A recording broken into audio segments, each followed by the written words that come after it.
Hi everyone, welcome to Celebrity Death Roulette number 5, the Wheel of Misfortune.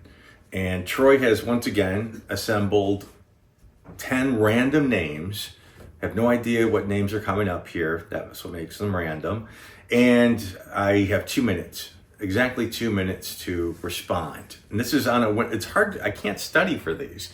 So I have 2 minutes exactly. When the timer goes off, I stop dead. So I guess I appreciate it. If you have anything, comments, well, I don't have to tell you this shit. Okay, so here we go. Celebrity Death Roulette number 5. Let's go.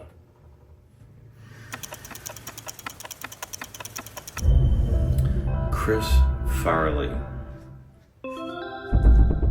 Chris Farley was from Wisconsin. Chris Farley was a comedian. Chris Farley was it Tommy Boy, I think, with David Spade, who's a dick. And, which is a very funny movie. Chris Farley was one of those people, idolized John Belushi, and ended up on Saturday Night Live and being like John Belushi, and that I think there was an element of, it's not very nice. I mean, they're unbalanced. I think that kind of comedy really makes me really uncomfortable. Like Robin Williams or Jerry Lewis or Jim Carrey, when people just go off on tangents and you don't know what's going to happen. He was funny because he didn't hesitate to do something that would most people would find humiliating, like the thing with the Patrick Swayze when they were doing the dance, like the Chippendale dancers. And oh god, he would always like run into chairs and things like that, and like fall over. And Belushi used to do that too, and it was just as outrageous. I don't like when people are that unpredictable. But anyway, he was very successful in what he did. And after he left Saturday Night Live, he did movies. I remember Tommy Boy. I know there were more. And he was in Chicago, and I forget the year it was, and he was partying, and he was also into drugs like Belushi was, cocaine and I think heroin. And he went home with a prostitute named Heidi in the John Hancock building in downtown Chicago, which, by the way, is my favorite building in Chicago, and had overdosed in his apartment at that building. And Heidi, the hooker, took photographs of him laying there. He had a rosary in his hand, which was like the saddest thing because he knew he was dying and he was praying at the end. And she took photographs of him there and sold them to one of the tabloids. And they are horrific images. And there is a little girl who was the love child.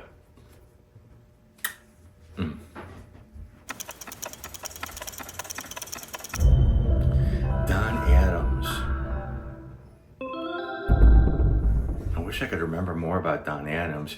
Don Adams played Maxwell Smart most famously in the TV show Get Smart with Barbara Feldon. And he played Maxwell Smart, and it was sort of like a knockoff of James Bond. He did a lot of wild gadgets, the cone of silence, which was literally a cone that came down. Of course, the most iconic was the shoe phone. And I remember that at the beginning of the show, he drives up to a phone booth, which is this secret place to, I wish I could remember the name of the company. It wasn't Chaos. Chaos was the enemy. I forget what his company was or which end of the government he worked for. But anyway, he drove a car up to this phone booth, which took him down an elevator, and it went through like 20 different doors to get to this headquarters. He drove a Sunbeam, a car, a little Chrysler imported the Sunbeams, and my dad collected Sunbeams. He finally got one working, for just a couple of years before he died, but he had at one point 6 or 7 of these Sunbeams. I know that he was the voice of a couple of cartoon characters, most notably Inspector Gadget, which was, I think, like kind of a Clouseau-y, kind of Pink Panther-y sort of rip-off thing, kind of, and Tennessee Tuxedo and his Tales. And at the end, I know that he wanted to be buried when he died in a veteran cemetery, and he ended up at Hollywood Forever Cemetery. He lived on the Avenue of the Stars, I think in the same building that Lana Turner lived in. And he was also a fixture at the Playboy Mansion, and along with Peter Bogdanovich and Bill Cosby. He's one of Hugh Hefner's sort of buddies at the Playboy Mansion. I knew a waitress that worked it. It was also a Playboy model who didn't have nice things to say about Don Adams. That was okay.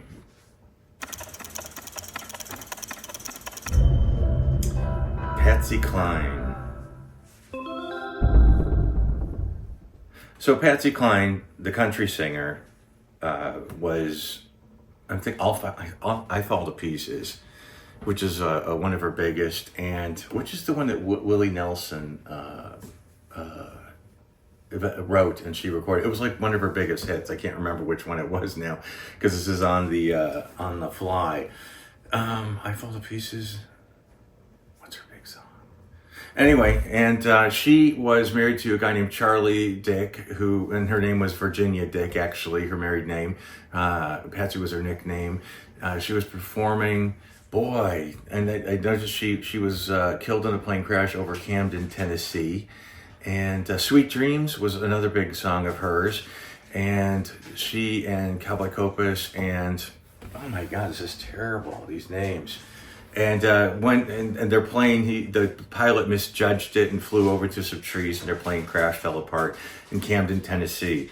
And one of the people that were there, this really graphic account of them finding the bodies. She was wearing a watch at the time of her death, and the watch stopped at the time of her death. And they say that the watch was actually embedded in her heart when they found what was left of her body parts all over the place. The pictures of that accident scene are incredible. And of course, we went out there one day with the metal detector and found a piece of actually her airplane. But huge country star legend. She had that pink house that we've been to.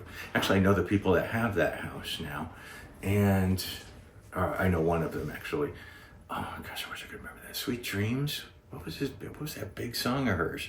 But anyway, and Jessica Lange played her in Sweet Dreams, the movie, which I thought was pretty good. Although I don't think they ended it on I'll Fall to Pieces, but it was them flew into a mountain in the movie. Stretch. Jack Albertson, isn't that funny? I was just talking about him earlier today because of Willy Wonka. There was a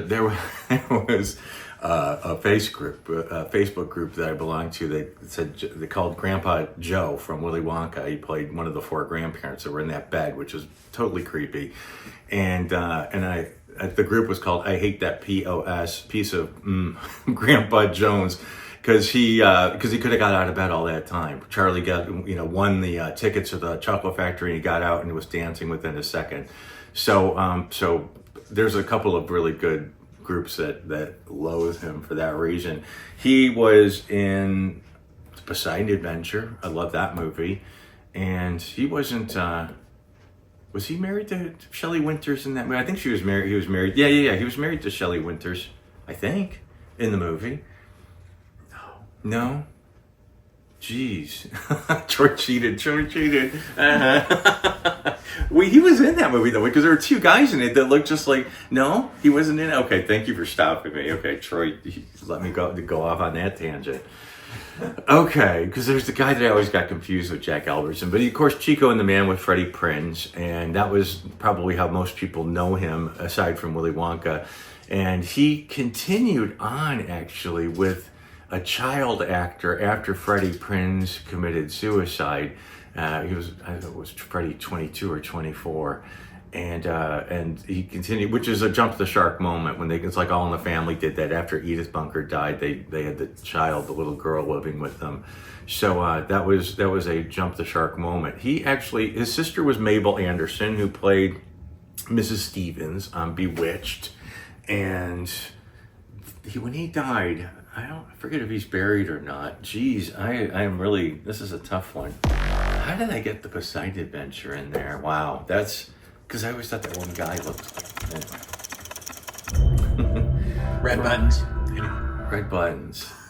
This isn't Red Button, oh, okay. But I do have a funny Red Button story I'll tell another time. But the Veronica Lake, the Peekaboo Girl, she was a tiny actress who was I think she was in Oh, I'm not even going to name movies I'm not sure of anymore.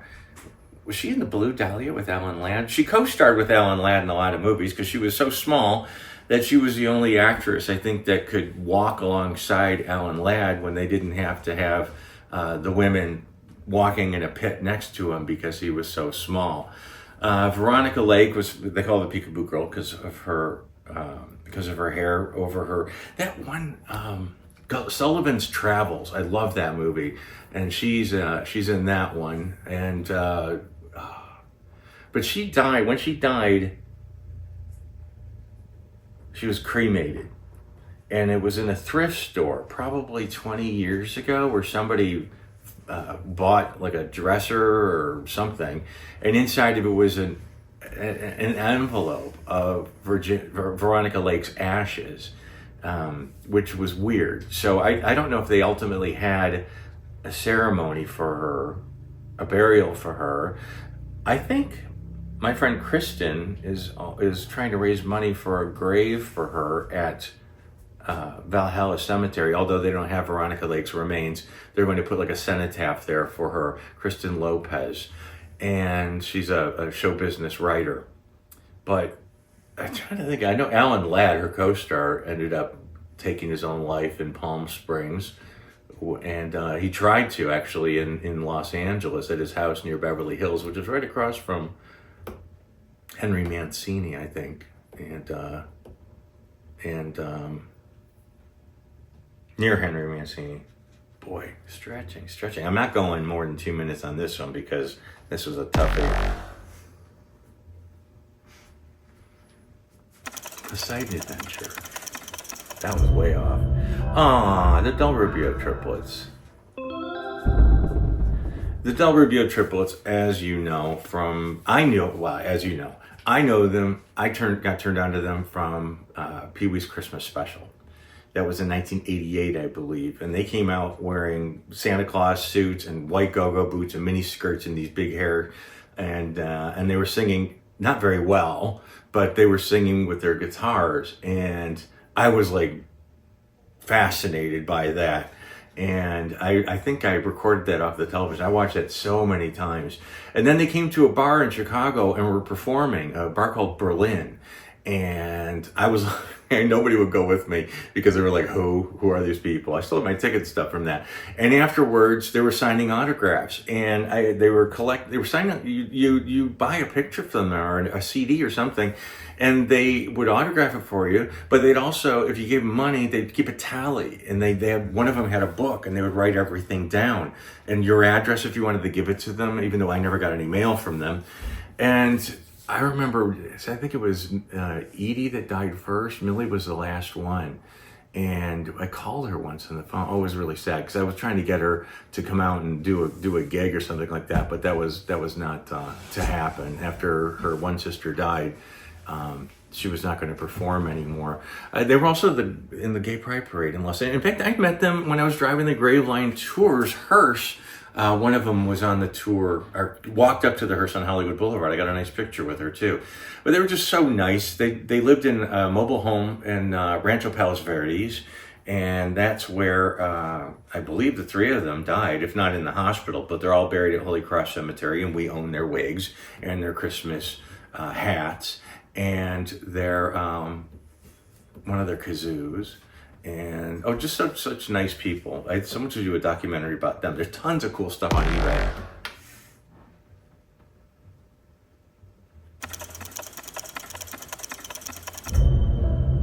Princess Diana. Princess Diana, her Royal Highness Diana, Princess of Wales. Well, she was no longer when she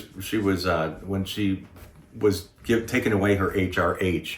She became Diana, Princess of Wales. When she married, she was no longer Lady Di. Everyone still calls her Lady Di, but she stopped being Lady Di when she got married to Prince Charles, and so the Princess of Wales, and then now the new Princess of Wales is Kate Middleton. But she died in Paris, and she grew up in Althorp House, which I forget exactly where that was. Her brother still lives there. And I did a tour of Althorp House, and the one thing was the year she died, because they opened up her house and they had, like in the stable, they had a lot of her dresses.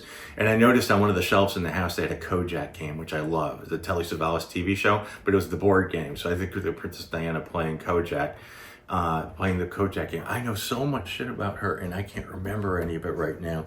I know that she kept about 20 cell phones, and she would call the press. She'd tip them all off wherever she was going to be. So it wasn't, when she was being, hounded by the press, she actually encouraged that quite a bit too. I'm not defending what happened on that night, which nobody really knows what happened on that night, because the mysterious tunnel without the cameras in it. But she was brought back to England and had her funeral. And I was there for that. And my ex was asleep and he wasn't going to go. I was like, no, you're getting up for this one. So we went down to like Horse Guards Parade and nearby, and we watched Diana go by on that gun rack thing that they put her on. And then we took the train back, and I remember there was nobody on the streets in London. And you could hear, as you're walking down the streets of London, it was like nobody was driving. You just hear Elton John singing. That was crazy. Now, that was an insane time to live in the UK.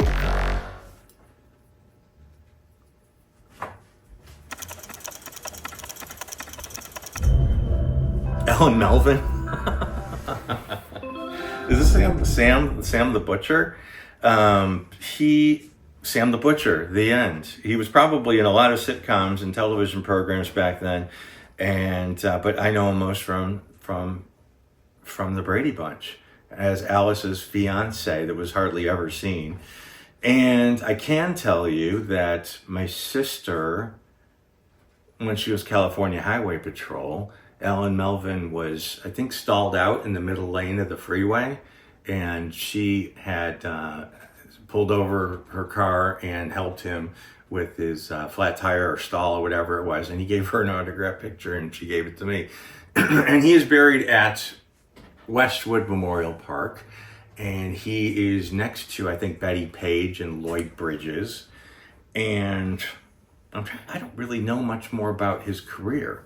So I know that he played Sam the Butcher on the Brady Bunch, and Sam the Butcher was engaged to Alice, who was Ann B. Davis, who was a lifelong bachelorette, who was sort of like a Large Marge kind of a character in the Brady Bunch movie, which was cool. And actually, when they made the Brady Bunch movie, I went to the Paramount lot. I don't know what year that was. And I did the Paramount tour, and they talked about one of the sound stages, and they said, this is where they're making the new movie. And I walked in, I wasn't supposed to, but I walked in and I was standing in the Brady Bunch living room, and that was pretty cool, even though it was recreated. And now, of course, the house in North Hollywood, the actual house from the exterior of the TV show, has been remodeled by those people who were the kids in that show.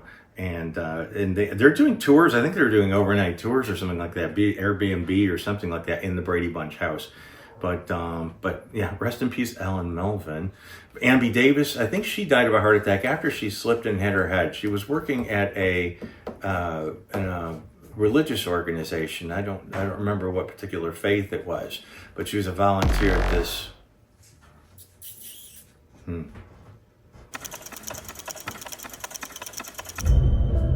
Rock Hudson. It wasn't a rock. It was a Rock Hudson.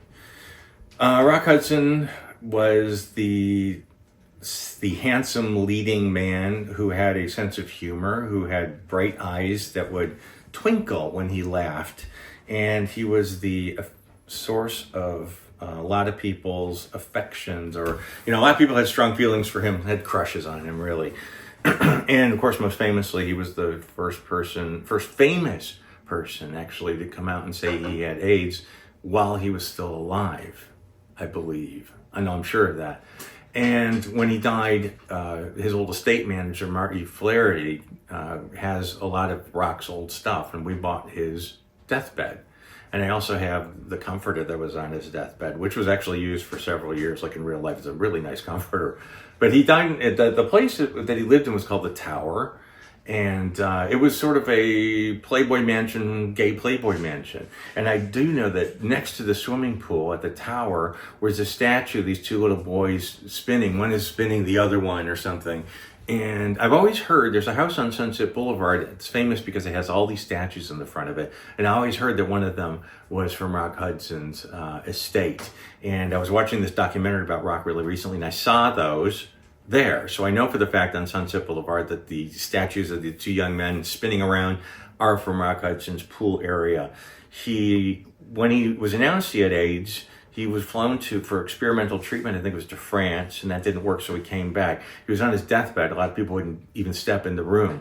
But I know that very unusually, I wasn't my first thought, Pat Boone, who was very seriously religious, like born again, and very, very strong in his faith, was the only person that didn't hesitate walking into the room before anyone even knew how you could get it, and walked right up to Rock and held his hand and talked to him, where most people were putting masks on, hazmat, and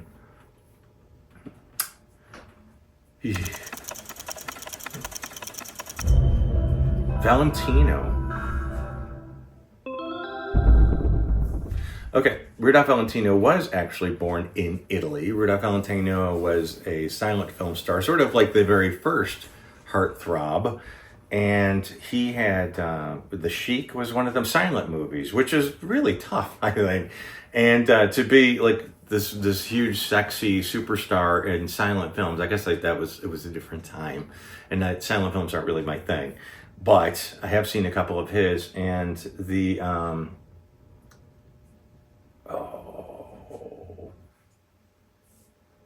well, I do know that a lot of people thought that he might be gay. He was friends with Ramon Navarro, and I don't know if he was or not, really. But I do know that he sued a newspaper for assuming it.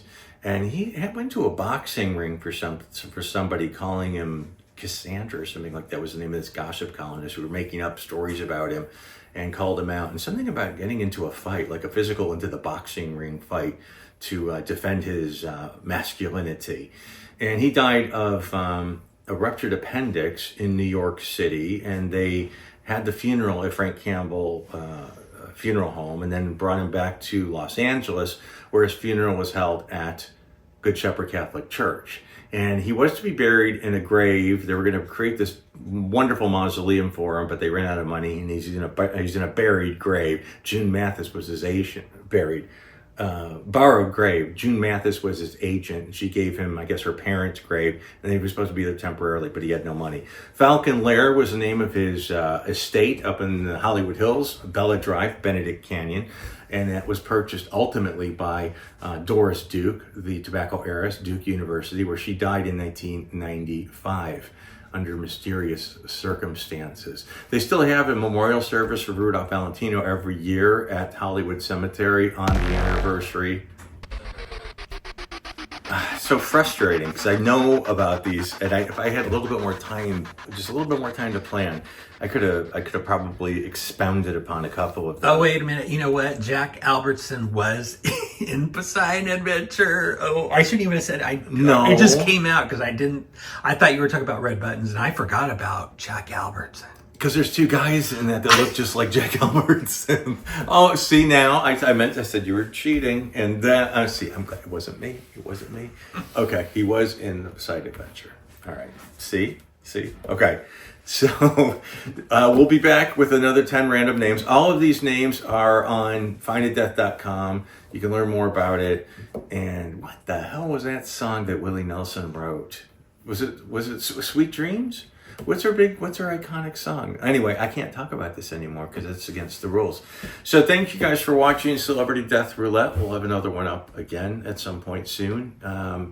Thank you very much for your time. Thank you very much for your attention and your support. Please like and subscribe.